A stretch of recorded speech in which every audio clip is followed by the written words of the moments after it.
every day after school. She makes dinner, she cleans the house, and she takes care of 3 kids. And then, it's a fuckload of work. They probably paid her like $1 an hour if she's lucky. Right. That's just the way it was. But she would give her parents money for this. But she spent most of it on toys and stuff for Betty. She wanted Betty to and she just adored. So I'm like setting that up. Like, she really liked her family. She had fights with her parents. She's 13, 14 years old. Yes, they all do. We all do. The mother is starting to, they don't trust Charlie. They think there's something wrong with him. They don't like the way he talks to her. They could tell he has a temper.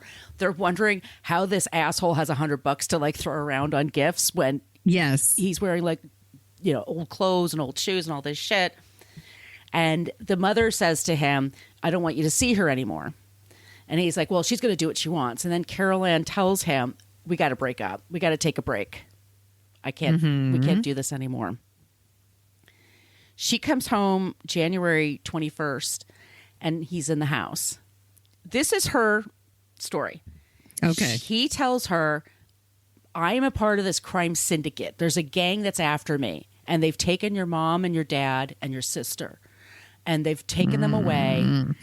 We have to hang out here until they bring them back. But there's something that they're going to need, but they took them away, and you have to hang out with me until they come back. And she's like, well, how's that going to work? And he says, well, just tell people you have the flu. They stay in this house. And Barbara was super close to her mother. They talked every day on the phone. Yeah. Doesn't hear from her for a few days. So Barbara immediately comes to the house and is like, let me see Mom. Caril Ann's like, no. We all have the flu and you have a baby. Like, we can't do this. But she says that she told her sister, with her eyes, something's messed up. Yeah. But her sister didn't get the hint because they left. Okay. And then the cops come by after a couple of days. And she puts up a sign that says, we have the flu. Don't come in. Charlie's saying, we're having sex, we're drinking, we're watching TV this whole week. And she knows that her parents are dead. She knows this and she's celebrating it with me. And we're lying to the cops, we're lying to the family. Grandma comes around and Grandma's like, no bullshit. She's like, I am getting in that house. And Caril Ann had to beg her, please don't come in. And that's when she says to him, we got to go. This is, I don't, we'll see my parents when we get back, but we got to go on the road. So they take off. She said she still thinks that her parents are alive and the baby's alive. Mm-hmm. They're not. Spoiler.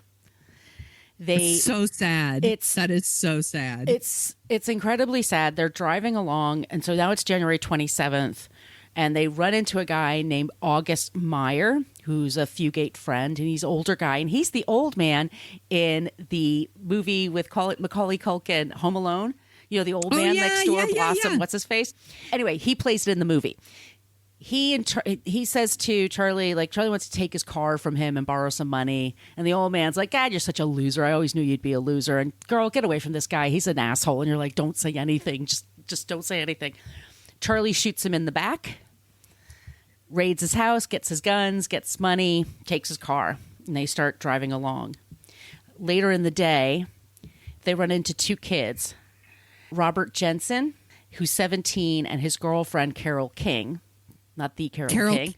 No. Thank God. She's okay. She's still with us. She's still okay. But this is really tragic. They went to the same high school that he went to, and he recognized them. They're a couple of years younger, but he knew they were. And he immediately, he's very insecure. He always has a problem.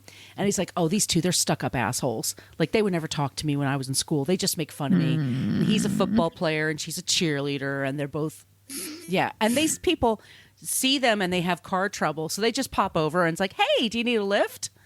So they get in the car, and then he starts harassing them, makes them pull the car over. He kills them both. He puts them in a in the ground kind of bunker kind of thing, people go for weather. It's like a cellar thing. Yeah. Okay. So he has Robert go in, and then he shoots him, and then he has Caril Ann holding Carol with a gun, and then he gets Carol and takes her and then rapes her. Oh my God. And then kills her. Jesus. Yeah, he's a real fucking maniac. But they didn't release at the time was that because when they found her body, by this time they found the bodies of her parents and her sister. They were in an outhouse in the back. The place didn't have indoor plumbing. They're very upset because this is not what people expect to find. It's not what they were thinking. And so they're like, well, we got to find them. And then the old man was killed. They found Robert was on the ground. Caril was laying on top of them. And then she was stabbed in the vagina. So fucked up. It's really messed up.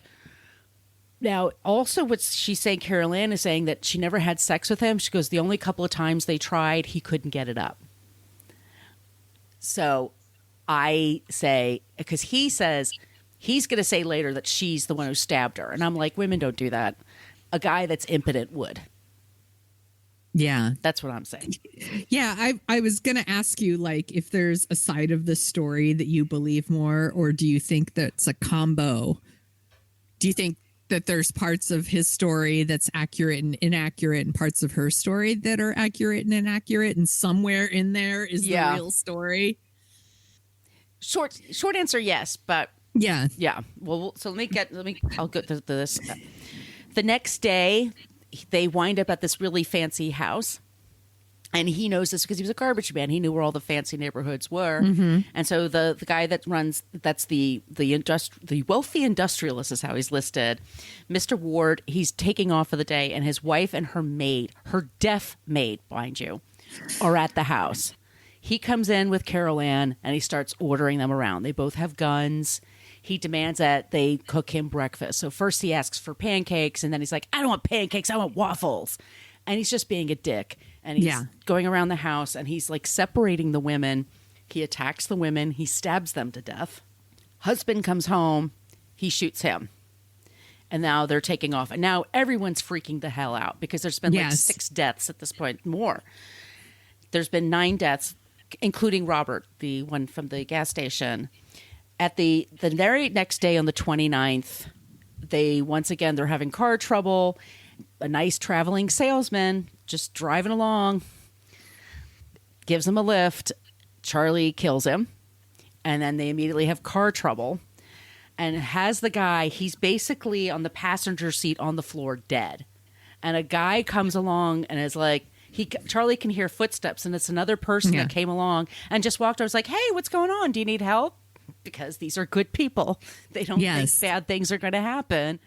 This guy is 6'2" and a former lineman. So he's super buff.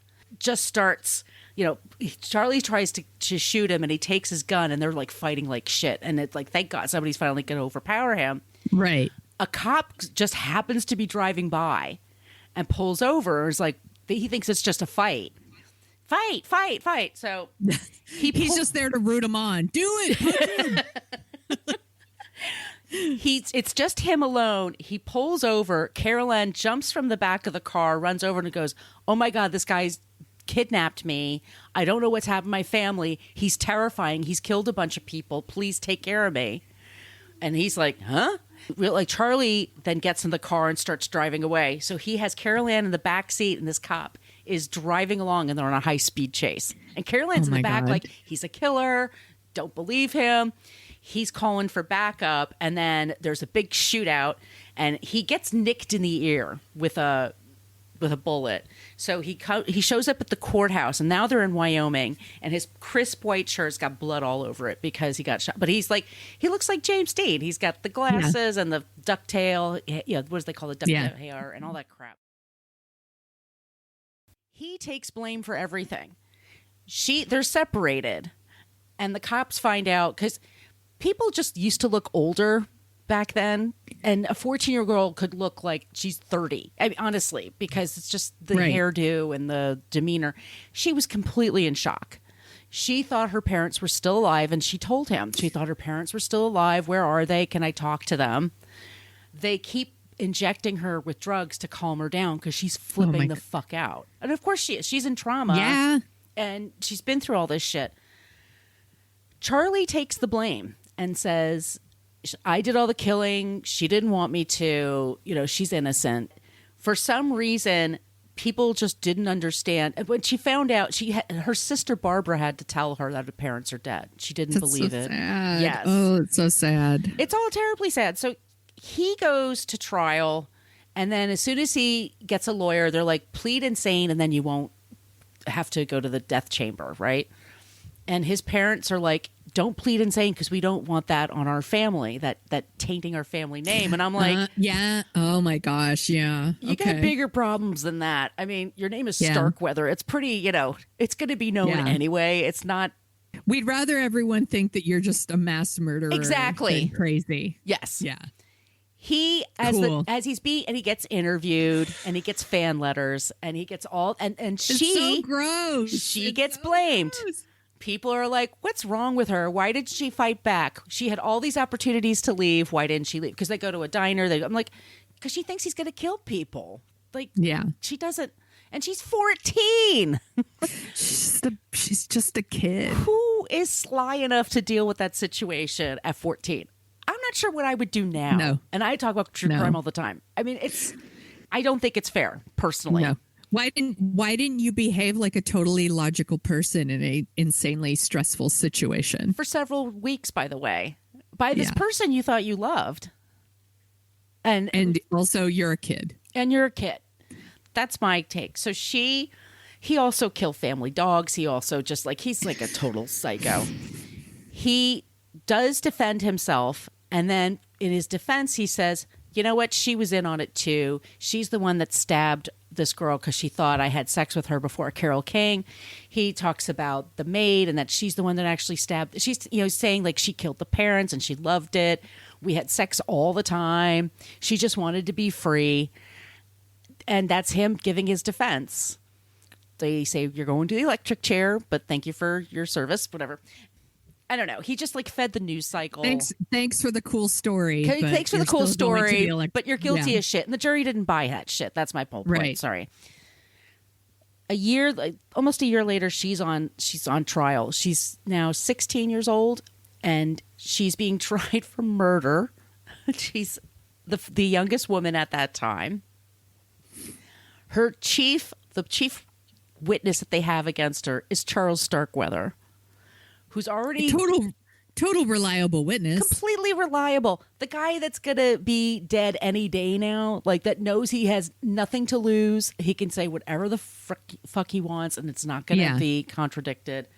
So he really doubles down on she's the one that's guilty, and she loved it, and she hated her parents, and why? And then people would write things like, well, they dressed her up that she looked older than she was. Like people thought maybe she should, like they also wanted her. Why aren't you the perfect witness? Why aren't you crying? Why aren't you doing this or that when you're on the stand or sitting there all day? What's wrong with you? Why aren't you behaving the way we think you should behave? Yeah, this your story is starting to remind me of a certain other trial that's happening right now that has the media attention. Yeah, we're not gonna, but yeah. But we're not talking about that. No, we're talking about this, but yes. Yeah. Yes. Mm-hmm. So she is convicted, but she's not sentenced to death. She's given a life sentence, but she serves almost 18 years. By the time she gets out, it's 1976. And to this day, she fights. She says that she's not guilty, that she is a victim of this person. She does get married. She never had kids. She was a nanny for a while. In 2013, she was in a car accident and her husband was killed. Just until this past year, she has been trying to get a pardon from the governor, but they won't give her one. It's just too much of a known case. And to this day, people debate it. So I spent the last couple hours on Reddit, and the people, and it's just like today, when it's old is new again. Yeah. Oh, yes. She was guilty and she married a guy and she just wanted it for the fame and she loved it when people... This is somebody who did not live that way. She became a nurse. She became a nanny. She gave very few interviews over the years, reluctantly gave interviews, did not want to be... She said, I was innocent. I was a kid. I lost my whole family. This was devastating to me. And that's the side I take. I think she's too young. I think it's all on him. If she had never met him, none of this would have happened. Correct. Period. She wasn't going to do it on her own. She was not a killer. But I think she's a product of what was going on back then, men and women. I think people didn't